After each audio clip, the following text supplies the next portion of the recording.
Investigation को लेकर के एक रणनीति हम लोग बना रहे थे और पिछले 3 महीने में बहुत ज़्यादा प्रगति नहीं दिखाई दी थी इन्वेस्टिगेशन को लेकर के। तो बहुत सारी मात्रा में लोग, संख्या में लोग हमारे कार्यालयों में आते हैं कि अनुसंधान शीघ्र समाप्त हो। उसके लिए हम लोगों ने इस बार एक रणनीति बनाई है। सेंट्रल इन्वेस्टिगेशन रूम कलेक्ट्रेट के सभागार में बनाया है कि सुबह 7 बजे से लेकर 11 बजे के बीच में कार्य करेगा।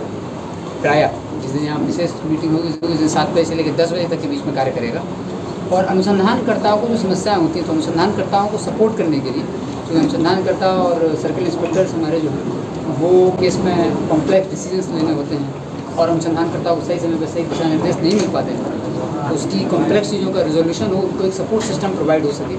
साथ ही जो ऐसे वादी भी हैं जो अनुसंधान को लेकर भी भटक रहे हैं और उनको भी वो भी भ्रमित रहते हैं, उनको भी समझ में नहीं आता है कि अपने केस को लेकर के कहाँ जाए नहीं जाए। तो उसको लेकर के 13 थानों को हम लोगों ने चिन्हित किया, जिन 13 थानों में बहुत ज़्यादा केसेस पेंडिंग हैं। इन केसेस को चिन्हित किया गया है और जिला स्तरीय सेंट्रल इन्वेस्टिगेशन रूम बनाया है कि इन 13 थानों के सभी अनुसंधानकर्ता, जिले के सभी इंस्पेक्टर्स यहाँ उपस्थित रहेंगे, साथ में SDPO उपस्थित रहेंगे और मैं उपस्थित रहूँगा। पूरी टीम मिलकर के इन अनुसंधानकर्ताओं को सपोर्ट करेगी, इनको अगले डायरेक्शन देगी, क्या करना है उनकी मॉनिटरिंग भी करेगी कि वो अपना कार्य कर रहे हैं कि नहीं कर रहे हैं।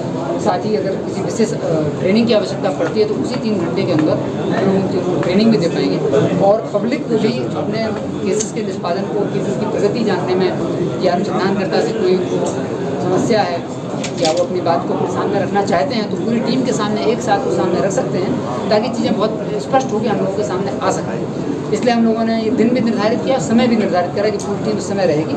आप विशेष परिस्थितियों को छोड़ करके हम सभी लोग यहाँ मौजूद रहेंगे। सोमवार को मुफस्सिल थाना और मुसरी गरारी थाना, मंगलवार को नगर थाना और ताजपुर थाना, बुधवार को वारिस नगर थाना और कल्याणपुर थाना, बृहस्पतिवार को गुरुवार को दलसिंह सराय थाना और उजियारपुर थाना, शुक्रवार को पटोरी थाना, शनिवार को मोहनपुर थाना और मोती नगर थाना और रविवार को रोसड़ा थाना और विभूतिपुर थाना। ये कुल 13 थाने हैं।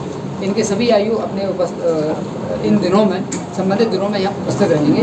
तो मेरा जो वादी हैं और जनता है, पब्लिक है, उससे भी आग्रह है कि यदि आपके केसेस से संबंधित अनुसंधान में आपको किसी तरह की आपत्ति है या आप कार्रवाई में प्रगति से खुश नहीं हैं या आपकी बात नहीं सुनी गई है वरीय स्तर पर या नीचे के स्तर पर भी, तो आप अपनी बात को रखने के लिए इस समय ही पुलिस कार्यालय में अगर आएंगे तो लोगों को भी देखने में आसानी होगी और सारी चीज़ें यहाँ पर स्पष्ट हो पाएंगी। करीब 100 के आसपास प्रतिदिन, 50 से 100 के आसपास की संख्या में प्रतिदिन लोग पुलिस कार्यालय में आते हैं। हम लोगों ने समीक्षा की और शुक्रवार को जब बृहद जनता दर्शन होता है तो उस दिन करीब 150 के आसपास लोग आते हैं। तो 50 की संख्या में अगर देखा जाए तो करीब 30 थाने हैं, तो पर थाना 1 या 2 व्यक्ति ही आते हैं। तो हर थाना से टीम भी आएंगी। तो इन 13 थानों को हम लोगों ने चिन्हित किया है। बाकी थानों के लिए अनुमंडल पुलिस पदाधिकारी को ये निर्देशित किया गया है कि अपने अनुमंडल लेवल पर ही इसी तरह अपना अनुमंडल इन्वेस्टिगेशन रूम का या तो बना लें, नहीं तो संबंधित थाना पर ही पहले से शेड्यूल निर्धारित कर दें। यह अनुमंडल पुलिस पदाधिकारी के विवेक पर निर्भर डिस्क्रिप्शन दिया गया है, वो अपना कक्ष बनाएंगे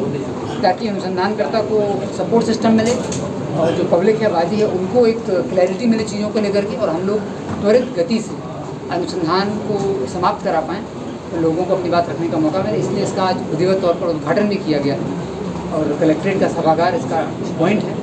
DSP हेडक्वार्टर इसके नोडल हैं और SDPOs भी यहाँ रहेंगे और हम लोग चाहेंगे कि अगले 3 से 4 महीने में हम लोग एक टीम की तरह कार्य करते हुए काफ़ी संख्या में केसेस का निष्पादन कर पाएँ ताकि लोगों को उस समय न्याय मिल सके। इसकी यहाँ समीक्षा होगी और अनुसंधानकर्ता को राज्य से बाहर भी जाना होता है तो कई तरह की समस्याएँ आती हैं और कई समय पर आदेश भी उनको नहीं मिल पाते हैं और सीनियर स्तर से भी जो आदेश निर्गत होने होते हैं उनमें उनको नहीं मिल पाता तो उनको कठिनाई का सामना करना पड़ता है। तो उस कठिनाई को रिजॉल्व करने की पर्पज़ से इसका किया गया और उनकी मॉनिटरिंग भी हो सके कि वो क्या काम कर रहे हैं। जो भी इस पूरे CIR का उद्देश्य एकदम दंडात्मक नहीं है, ये मोटिवेशन पे ही निर्भर एक व्यवस्था है।